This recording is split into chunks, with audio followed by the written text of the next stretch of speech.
ये है ईरान, दुनिया की कदीम तरीन सिविलाइजेशंस में से एक। पिछले करीबन 500 सालों से ईरान इन्हीं बॉर्डर्स के साथ दुनिया के नक्शे पर मौजूद है और शायद ही दुनिया की कोई सुपर पावर हो जिससे ईरान का टकराव ना हुआ हो, चाहे वो रोमन्स हो, अरब्स हो, मंगोल हो, तुर्क हो, रशियंस हो या फिर ब्रिटेन हो। हर एक सुपर पावर ने ईरान को फतह करने की कोशिश की है और इसकी एक बड़ी वजह तो ये थी कि ईरान दुनिया के क्रॉस रोड पर है। यही वो एक कंट्री है जो यूरोप, अफ्रीका और एशिया तीनों कॉन्टिनेंट्स को आपस में कनेक्ट करता है। आज का ईरान 7 कंट्रीज के साथ बॉर्डर शेयर करता है। ईस्टर्न साइड पर पाकिस्तान, अफगानिस्तान और तुर्कमानिस्तान के साथ और वेस्टर्न साइड पर इराक, तुर्की, आर्मेनिया और अजरबैजान के साथ। इसके अलावा ईरान को 3 समुद्रों की भी एक्सेस है। इसके नॉर्थ में कैस्पियन सी है और साउथ में पर्शियन गल्फ और गल्फ ऑफ ओमान। ईरान की सदर्न साइड पर ही दुनिया का सबसे इम्पोर्टेंट और खतरनाक पॉइंट भी है जिसे स्ट्रेट ऑफ हॉर्मुज कहते हैं। पूरी दुनिया की 20% ऑयल और गैस की सप्लाई इसी पॉइंट से गुजर कर आती है। स्ट्रेट ऑफ हॉर्मुज के पास ये 7 आइलैंड्स भी 1970 से ईरान के कंट्रोल में है। हालांकि इससे पहले इन पर यूएई का कंट्रोल था। इसी तरह इधर कैस्पियन सी में भी ये आशूरा डे आइलैंड ईरान के कंट्रोल में है। पिछले 40 सालों से ईरान वेस्टर्न वर्ल्ड के लिए एक सरदर्द बना हुआ है। लेकिन आखिर ऐसी क्या वजह है कि इतनी पावरफुल आर्मीज और इकोनॉमीज होने के बावजूद अभी तक कोई भी वेस्टर्न कंट्री ईरान पर अटैक करके उस पर कब्जा नहीं कर सकी। सब कंट्रीज जानते हैं कि ईरान पर डायरेक्ट अटैक करना बहुत ज्यादा बैक फायर कर सकता है। ईरान को अनकॉन्करेबल बनाने में बहुत सी और रीजंस के साथ साथ उसकी ज्योग्राफी का भी बहुत बड़ा रोल है। सच यह है कि आज की वीडियो में हम देखेंगे कि ईरान की हिस्ट्री, उसकी ज्योग्राफी और उसकी प्रॉक्सी वॉर्स ने उसे इतना पावरफुल कैसे बना दिया है।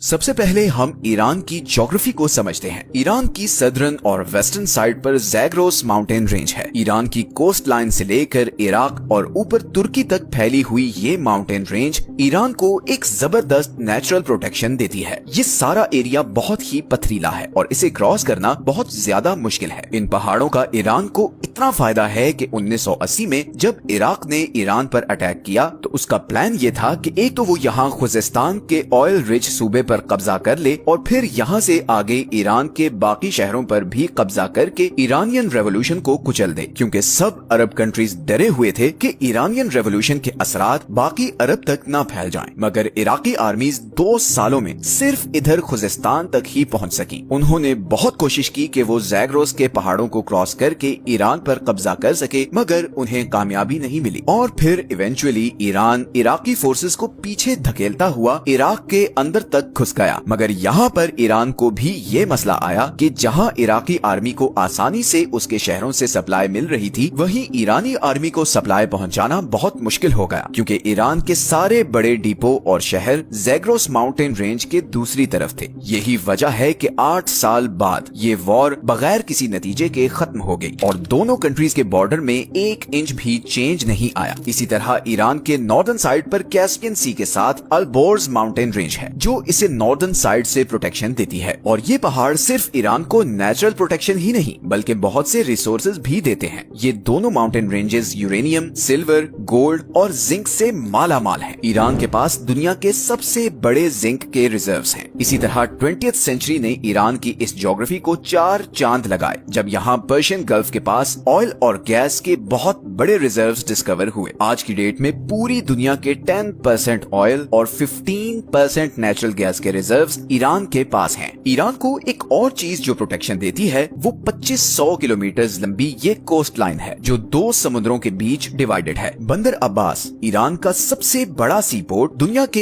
एक बहुत बड़े choke point strait of Hormuz से सिर्फ 70 किलोमीटर दूर है और यही पॉइंट आज ईरान का सबसे बड़ा जियोपॉलिटिकल लेवरेज भी है। अगर ईरान अपनी नेवी के जरिए ये पॉइंट ब्लॉक कर दे तो पूरी दुनिया की इकोनॉमी कोलैप्स कर जाएगी, क्योंकि दुनिया की 15% एनर्जी सप्लाई यहाँ से गुजर कर एशिया और यूरोप को जाती है। अब अगर फर्ज करें कि कोई ये कोस्ट लाइन और ये 2 माउंटेन रेंजेस क्रॉस करके ईरान के अंदर आ भी जाए तो यहाँ पर दूसरा सबसे बड़ा बैरियर ये दश्त लूत और कविर रेगिस्तान है। लूत डेजर्ट को the hottest place on earth कहते हैं, क्योंकि 2005 में यहाँ पर 70 डिग्री टेम्परेचर रिकॉर्ड किया गया था। इस टफ और एबनॉर्मल ज्योग्राफी की वजह से ही ईरान को कॉन्कर करना ऑलमोस्ट इम्पॉसिबल रहा है। लेकिन आज की डेट में जो दूसरी चीज ईरान को इतना पावरफुल बनाती है वो है उसकी जियोपॉलिटिकल स्ट्रेटजी। सबसे पहले अगर हम ईरान के डेमोग्राफिक्स को देखें तो इसकी पॉपुलेशन तकरीबन 9 करोड़ है, जिसमें 95% शिया मुस्लिम है। ईरान में 62% लोग पर्शियन है, 16% आज़ेरी, 10% कुर्द और बाकी 12% बलोच, लूर, अरब और तुर्किक हैं। अब 1979 की शिया रेवोल्यूशन से पहले ईरान एक लिबरल कंट्री था और इस खिते में अमेरिका का एक बहुत स्ट्रॉन्ग एलाय भी था। इवन उस जमाने में अमेरिका ईरान को मिलिट्री जेट्स तक सप्लाई किया करता था। लेकिन फिर इमाम खोमेनी के आने के बाद यहाँ के सारे डायनामिक्स चेंज हो गए। आपको ये जानकर हैरत होगी कि 1979 से पहले ईरान और इसराइल के आपस में बहुत अच्छे रिलेशंस थे। इनफैक्ट ईरान 1948 में इसराइल को एक्सेप्ट करने वाला दूसरा सबसे बड़ा मुस्लिम मेजॉरिटी कंट्री था। लेकिन इमाम खोमेनी ने आते ही पैलेस्टीनियंस की सपोर्ट में आवाज उठाई और ऐलान किया कि अब से इसराइल ईरान का नंबर 1 एनिमी है। तेहरान ने इसराइल के साथ सारे डिप्लोमेटिक टाइज खत्म कर दिए। इसराइल जाने वाली सारी फ्लाइट्स कैंसिल कर दी गयी और तेहरान में मौजूद इसराइली एम्बेसी को पैलेस्टीनियन एम्बेसी में कन्वर्ट कर दिया गया। इसका सबसे पहला नतीजा तो ये हुआ कि इसराइल के साथ साथ ईरान के अमेरिका के साथ भी ताल्लुकात खराब होना शुरू हो गए। लेकिन ताल्लुकात की ये खराबी सिर्फ इसराइल और अमेरिका तक ही नहीं रही, बल्कि ईरान के गिर्द मौजूद सारी अरब स्टेट्स भी शिया रेवोल्यूशन के बाद अलर्ट हो चुकी थी। वो सब इस बात से खौफजदा थे कि कहीं ईरान की आइडियोलॉजी इधर अरब स्टेट्स तक ना पहुंच जाए और इसके नतीजे में उनकी किंगडम्स को अच्छा खासा नुकसान पहुंच सकता है। बिकॉज इन सब अरब स्टेट्स में बादशाहत थी। 1980 में इन्हीं सब अरब स्टेट्स ने मिलकर सद्दाम हुसैन को ईरान पर अटैक करने के लिए बैक किया था। यहीं पर ईरान को भी समझ आ गई कि अगर उसने सरवाइव करना है तो उसे अपनी आइडियोलॉजी को बाहर दूसरे कंट्रीज तक पहुंचाना होगा, क्योंकि उसके और उसके सबसे बड़े दुश्मन इसराइल के बीच ये सारे अरब कंट्रीज हैं जो उसके सख्त खिलाफ हैं। इसीलिए उसे कुछ ऐसा करना होगा कि इसराइल से दूर होने के बावजूद वो उसको थ्रेट कर सके। और यहीं पर ईरान ने ऐसे सारे ग्रुप्स को सपोर्ट करना शुरू किया जो एंटी इसराइल या एंटी ज़ायनिस्ट्स थे, जैसे कि पैलेस्टाइन में हमास, लेबनान में हिजबुल्लाह, सीरिया में फातिमियून ब्रिगेड, इराक में अल बदर और यमन में हौसी। इस सारे नेटवर्क को द एक्सेस ऑफ रेजिस्टेंस कहा जाता है और इसी नेटवर्क के जरिए ईरान इसराइल और इवन अरब कंट्रीज पर भी प्रेशर रखता है कि वो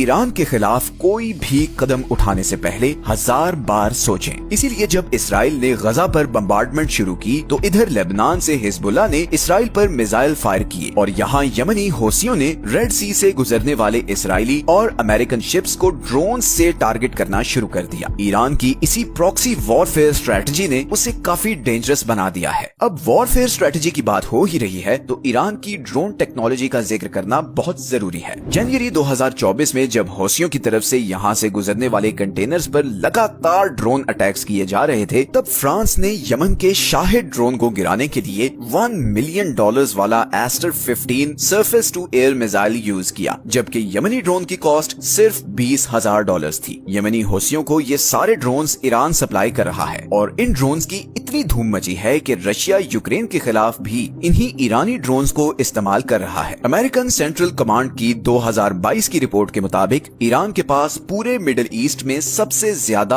और मॉडर्न बैलिस्टिक मिसाइल हैं। ईरान के सारे मिसाइल्स 2000 किलोमीटर तक अपने टारगेट को हिट कर सकते हैं। तो इन अ नटशेल अगर हम ईरान की ज्योग्राफी, उसकी प्रॉक्सी स्ट्रेटजी और ड्रोन टेक्नोलॉजी को देखें तो इसके बावजूद कि ईरान पर वेस्टर्न दुनिया की सैंक्शंस हैं और उसकी इकोनॉमी ऑफिशियल ग्राउंड्स पर बहुत छोटी है, ईरान एक ऐसे कंट्री के तौर पर सामने आता है जिसके पोटेंशियल के बारे में बहुत सी अनसर्टेनिटीज हैं, चाहे वो उसका न्यूक्लियर प्रोग्राम हो, प्रॉक्सी नेटवर्क्स की फंडिंग हो या मिसाइल टेक्नोलॉजी। ईरान के बारे में बहुत से ग्रे एरियाज हैं जिनकी वजह से वेस्टर्न कंट्रीज उस पर डायरेक्ट अटैक करने से कतराते हैं। अगर हम सिर्फ यही एक पॉइंट को देखें कि दुनिया के 2 choke points strait of Hormuz और बाब अल मंदेब ईरान की टारगेट रेंज में हैं, तो यही चीज उसे बहुत पावरफुल लेवरेज दे देती है। और अब तो रशिया और चाइना भी अनऑफिशियली ईरान को बैक कर रहे हैं। अभी हाल ही में जब हमास के लीडर इस्माइल हुनिये को ईरान में असैसिनेट किया गया तो बहुत सी ऐसी अनकन्फर्म रिपोर्ट्स भी सामने आई कि रशियन इंटेलिजेंस और मिलिट्री जनरल्स ईरानी ऑफिशियल से मिले हैं और उन्हें यकीन दिलाया है कि अगर वो इसराइल के खिलाफ रिटेलिएट करते हैं तो वो